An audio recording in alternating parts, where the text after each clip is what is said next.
remains exactly as you wrote it. Stranded on Death Row. Danny Boy. Chapter 1. Oh, Danny Boy. I was born on Halloween. My father was born on Christmas. In time, the significance of those days would become more evident than any of us could imagine. No one could have predicted how much I would teeter between life and death. Nor could they envision the trajectory my life would take. On that October night, my mother had just one purpose. It was to deliver a healthy baby boy. When she went into labor at Bob Belton's annual Halloween party, it wasn't a first-time occurrence. She had gone into labor with my brother Gary at that same event just 1 year prior. Unfortunately, Gary didn't survive.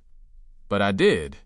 Little did I know, survival would become the theme of my life. As my father drove my mother to Loyola Hospital, the only comfort she could find was in the lyrics to Jackie Wilson's "Oh, Danny Boy."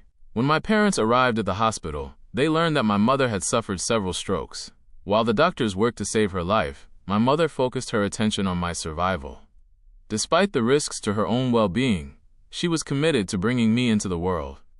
I was the 7th child, her baby, her Danny Boy. During the delivery, and months after, my mother's health declined. Before long, she suffered one of her most critical strokes. This stroke left her unable to communicate as she once had, resulting in a lasting speech impediment. Music and poetry had been a large part of my mother's life. To no longer have access to her gift must have been difficult, but she lived without regret. Despite her limitations, she was happy to have given birth to me. I was her primary focus. Perhaps she knew that one day I would touch many lives. Though the normal ear could not understand my mother, I could. Unless she was cursing someone out, there was no way to decipher her utterances. This new mother tongue was something only I could interpret. My other siblings had known her before, when she could speak clearly, but I only knew this voice, the one that limited her connection with the outside world. In a way, I guess it was a blessing. When I was old enough, I became her translator. In most families, children mimic the sounds of their parents. But even with her speech impediment, my mother taught me to speak correctly. She was even my first singing coach. She taught me the notes and how to hold them. In this way, she was able to pass her gift on to me. Speaking for my mother was not an easy task, but I did it. I would speak for her at the public aid office, the social security office. I even had to do it at my school. But that was the hardest of them all. The kids in elementary school were so cruel. They would sometimes tease me about the way she spoke. This would only add to the long list of things the kids at school teased me about. I was more into music than anything else. That fact didn't sit well with the playground bullies, and some of the people I grew up with. In those days, if you were a boy and you didn't like sports, they would say you were girly. What made the situation worse was that my name was Danny Boy. It was so easy for the kids to make fun of me and call me Danny Girl. I can't count the number of fights I got into for that very reason. I lost most of those fights too. There would always be more than one person trying to jump me, but they knew not to bother me when they were alone. They wanted to be my friend when they were by themselves. And that's when I got the upper hand. One-on-one, I could easily kick their asses. Fighting got me into trouble, but that wasn't the only thing. The days that I did attend school, I took my smart mouth with me. At least once a week, I would give the teachers hell. Most of the classes I chose to attend were simply platforms for me to be the class clown. I could have held on to that role, but God had other plans for me. It was His time to show up and show out. Chapter 2. Music is my dream. In elementary school, my teacher noticed me singing in class. She suggested that I audition for the Soul Children of Chicago Choir. This was no small thing. The Soul Children was a largely known choir that was led by Walt Whitman. When I went to the audition, I sang "Wind Beneath My Wings." That song got me a spot in the choir, but I soon realized that it wasn't the right fit for me. It was different from church, where I was known as the little guy who could sing. Here, I wasn't the only kid with a set of pipes. In the Soul Children, there were many talented singers. There were a lot of Danny Boys. I wanted more. I was desperate to find myself as a solo artist. After just 2 rehearsals, I was done. There have been many instances that have shaped my musical life. I can remember one day in particular. My mother and grandmother attended one of my Aunt Dolores's concerts. It was something she did every year. This time, when they returned home, they were going on and on about one of the performers. "Ooh, that child knows she sang that song," my grandmother said. I listened intently, wondering what child she was talking about. Her name was Delian. I didn't know what Delian Richards had done in her rendition of "If Anybody Asks You," but I knew that I wanted to garner the same type of reaction when I sang. There was always singing when my family got together. Being the only child in the mix, I was like a sponge. As I listened to them sing old-school church songs, I paid attention to every nuance. After I learned the songs, I would join in, quickly catching my note. My uncles and aunts would tell me stories about how their neighbors would wait out on the porch just to hear them rehearse. That excited me and kept me dreaming of my own time in the spotlight. Soon I started singing at our church more often. Most Sundays I'd be at Greater Jerusalem Baptist Church, singing my face off. It was most certainly to the delight of my mother. It was like she was experiencing her gift through me, molding me into the singer that she knew I would be. She was constantly teaching me new songs to help me further develop my voice. She would be pointing to the floor for me to bring my note down, or pointing to the ceiling for me to bring my note higher. She would smile as she coached me, and cry whenever I sang. It was quite an experience. She gave me her all, and I gave her my best. While my mother coached, my grandmother quickly took on the role of booking agent. She put me on all of the programs at our church, and she got me on programs at churches all over the west side of Chicago. It was a familiar role for her. Her kids were singers. My grandmother did the exact thing for me that people later in my life would get paid the big bucks to do. But it was different for her. She did it out of love.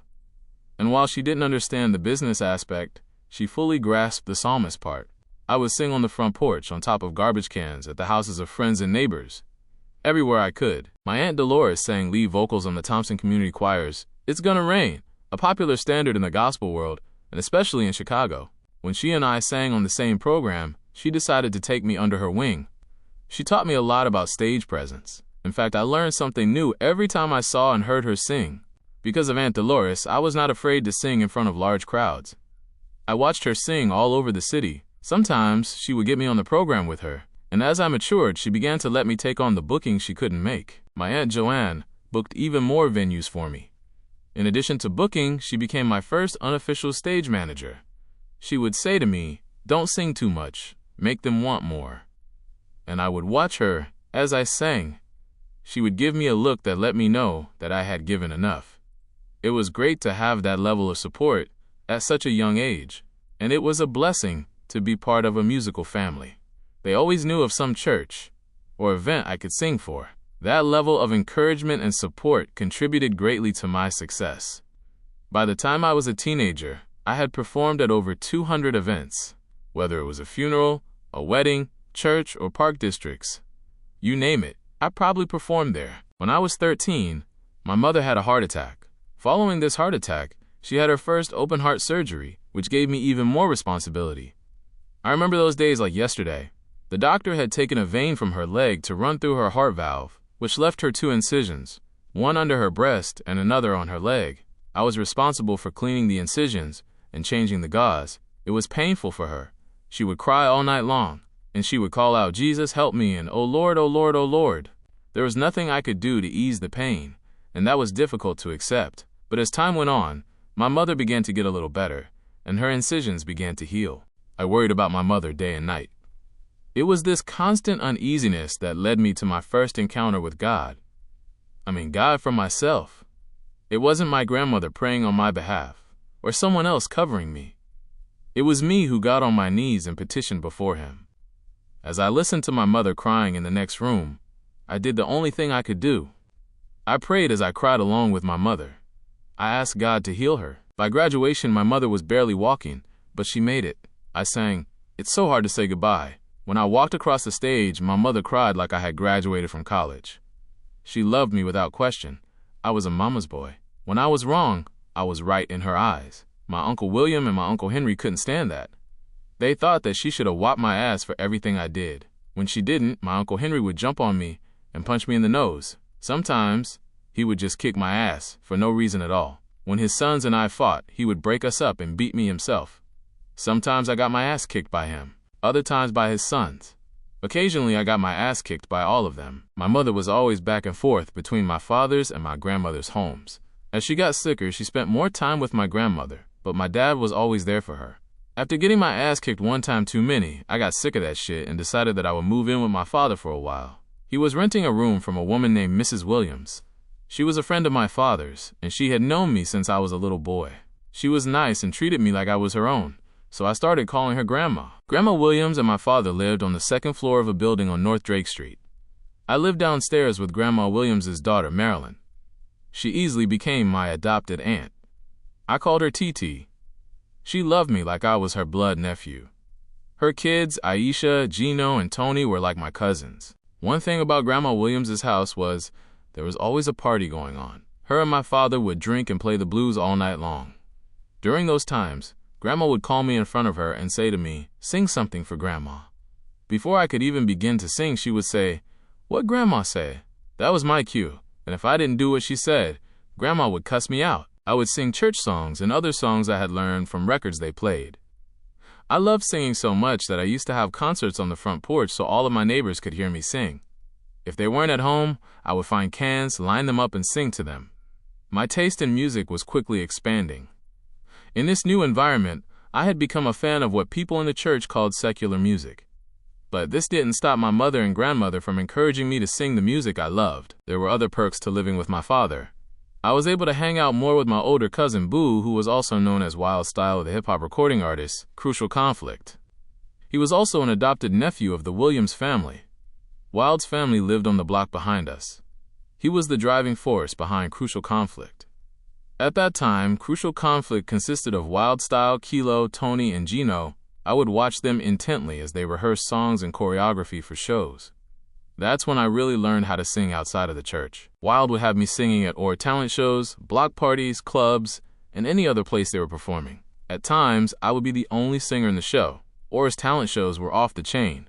They would host artists like Twista, Do or Die, and R. Kelly. At least one of these acts would perform in each talent show, if not all of them. During these times, my mother suffered another heart attack, which led to her triple bypass. I moved back home and transferred from Orr to Crane High School.